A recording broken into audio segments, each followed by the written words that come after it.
சிறப்பான முறையில் உரையாற்றி சென்ற அண்ணன் அவர்களுக்கு சங்கத்தின் பொருளாளர்களுக்கு நன்றியை தெரிவித்து, நாங்கள் எங்கள் இந்த மாநாட்டின் வாயிலாக சில கோரிக்கைகளை அண்ணமிடத்தில் கொடுக்க இருக்கின்றோம்.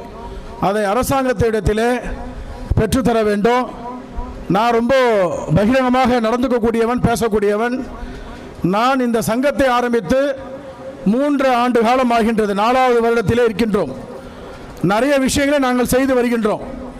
30 ஆண்டு காலமாக யாரும் செய்யாதது நாங்கள் செய்திருக்கின்றோம் என்றது பதிவு. அதை இவன் குறை சொல்றான், அவன் குறை சொல்றான், அதெல்லாம் கேட்கறதுக்கு எனக்கு நேரம் கிடையாது. நான் அப்படிப்பட்டவன் அல்ல.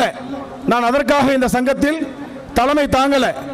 இதில் எனக்கு ஒரு பெயரோ புகழோ, எனக்கு இதில் ஒரு வருமானமோ வேண்டவே வேண்டாம். அப்படி இதுவரையும் கிடையவே கிடையாது. எனக்கென்று ஆண்டவன் ஒரு தொழிலை கொடுத்திருக்கின்றான். அதிலே நல்ல முறையிலே நான் பிரயாணம் செய்து கொண்டிருக்கின்றேன். அதை வைத்து என்னால் என்ன செய்ய முடியுமோ இந்த சமூகத்துக்கு நான் செய்து கொண்டிருக்கின்றேன். அப்படித்தான் தலைவர் என்ற இந்த ஒரு பதவி, இந்த சங்கத்தை வழிநடத்தணும், நம்ம சமுதாயத்துக்காக நீங்கள் செய்ய வேண்டும் என்ற என்னிடத்திலே அப்படித்தான் இது வந்தது.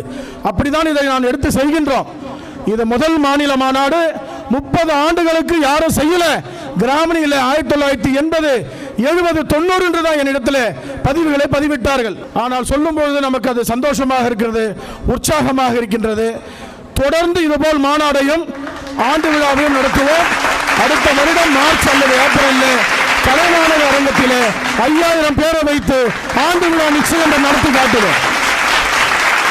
எனக்கு இந்த சங்க தலைவர் பெயர், அந்த சங்க தலைவர் பெயரெல்லாம் என்னிடத்தில் ஒப்பிடக்கூடாது, என்னிடத்தில் ஒப்பிட முடியாது. எங்கள் பணி அப்படிப்பட்ட சிறந்த பணி. என்னிடத்தில் இருக்கக்கூடிய மாநில மாவட்ட நிர்வாகிகள் அப்படிப்பட்டவர்கள், எல்லோருக்குமே அனுபவம் வாய்ந்தவர்கள். 4 சங்கம் 3 சங்கம் போய் நொந்து நூலாகி அவர்கள் எதிர்பார்ப்பு எல்லாம் நிறைவேறாமல் மிகவும் மனவேதனையோடு தான் என்னிடத்தில் இந்த பொறுப்பை கொடுத்தார்கள்.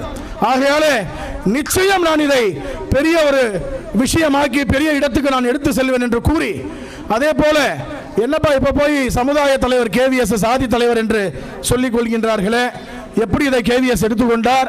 அவர் பொது வாழ்க்கையில் எல்லோரோடும் பழகக்கூடியவர் என்றெல்லாம் என்னிடத்தில் எடுத்து சொல்கின்றார்கள். இந்த ஜாபு ஜூப்பு பேச்செல்லாம் என்கிட்ட பேசக்கூடாது என்பது என்னுடைய டிபேட் கருத்து, என்னுடைய வாதாடி நான் வைக்கக்கூடிய பொருள். நீ என்னதான் சொன்னாலும் என் ஆளு, இவன் உன் ஆளு, என் ஆளு அப்படின்னு இந்த அரசியல் கட்டமைப்பு அமைக்கப்பட்டிருக்கு. காலகாலமா அப்படிதான் நடந்து வருது. இன்னொன்று, சாதி என்பது, சமுதாயம் என்பது ஒரு அழகுன்னு நான் சொல்லுவேன். இப்ப ஏடா ஜாதியை பத்தி பேசுறீங்க, ஜாதியை பத்தி முன்னிறுத்துறீங்க? எல்லாரும் சமம், எல்லாரும் ஒரு வயிற்று பிள்ளை, ஒன்றே குலம், ஒருவனே தெய்வம், இதெல்லாம் வெளியே